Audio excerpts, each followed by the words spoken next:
Morning guys, just want to do a quick overview and impression video on my brand new Zero Tolerance 03 and 92. Those of you guys that are in the loop, this knife was debuted I believe at Blade Show last year. I saw it there. That was the first I'd seen or heard of it. And essentially what this is a Hinderer Eclipse.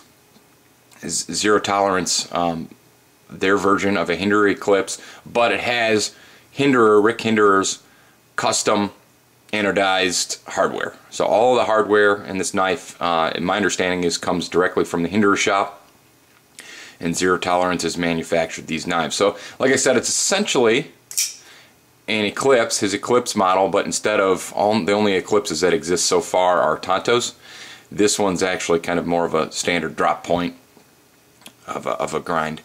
Beautiful, beautiful knife. They're calling these, I believe they're calling these custom factory knives.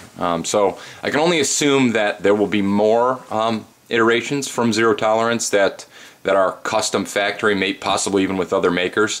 And I'm not saying that because I have some insider information. I feel like they're going to take that and kind of run with it if they can. So I wanted to give you guys a look this morning.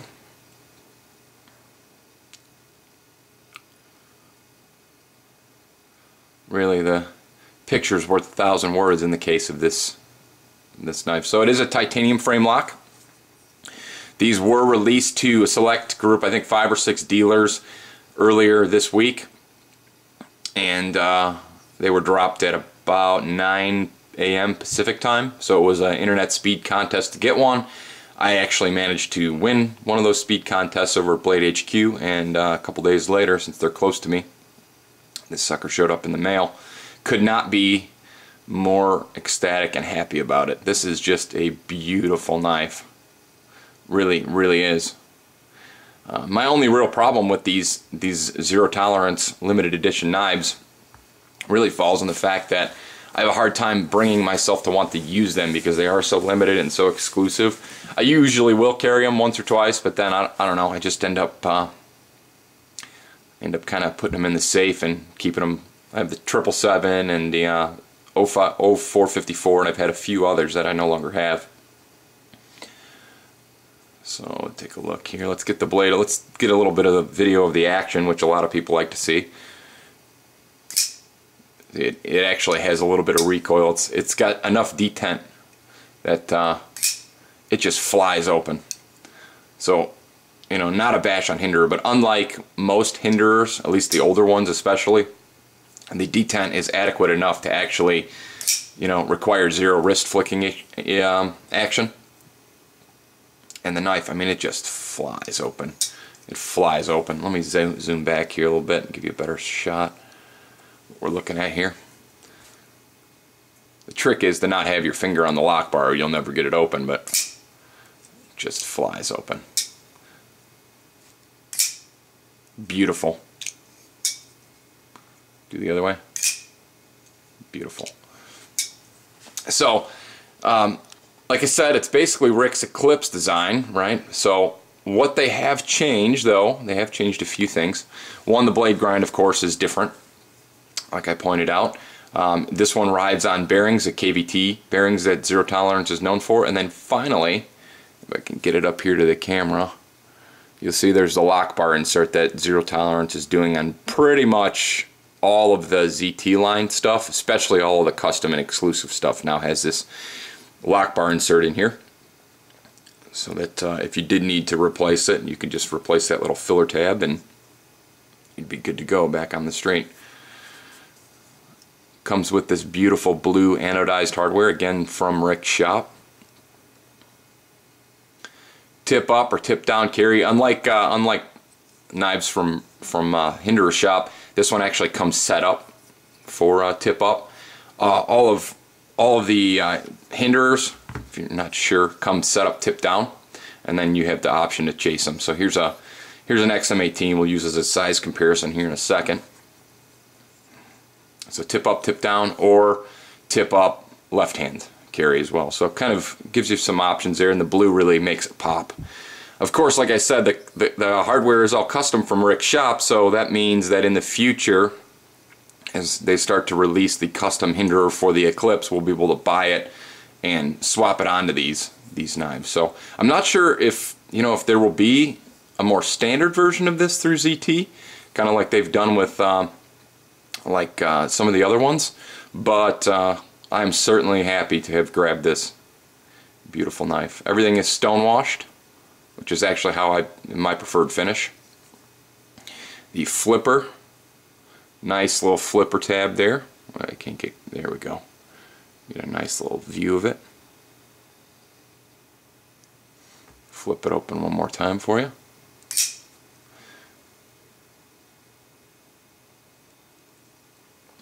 The blades are CTS 204P, which is Carpenter's version of basically M390. You can see my serial number there. I'm not sure how many of these were made. I want to say, because there's a 0435 there, that there could be 1,000, though I have no idea. I haven't really done much research to see just exactly how many of these. There could be only 500, I don't know. They sold out literally in, I would say, on all of the 5 or 6 sites within 2 to 3 minutes.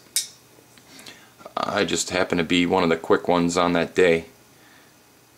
So that's really it. I just wanted to kind of show you some impressions of it. Obviously, the way I'm talking about it, I do love it. I think it's fantastic. Here's a size comparison to the XM18. Zoom back here. Zoom back out a little bit again. So you can see it's basically the same size as the XM18. Now, if you've been able to handle an Eclipse, you know that to be true. Even the blade out. And by the way, this recent XM18 I have actually flips really well for being a non-bearing knife. Here we go. So you can see they're very, very close in size.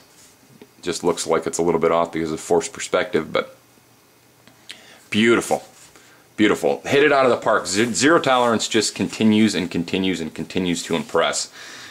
Now, of course, it comes in this sweet packaging. It's got the factory custom sticker up here on the top. Same box is the 0454, and then it also comes with this very nice certificate of authenticity padded case.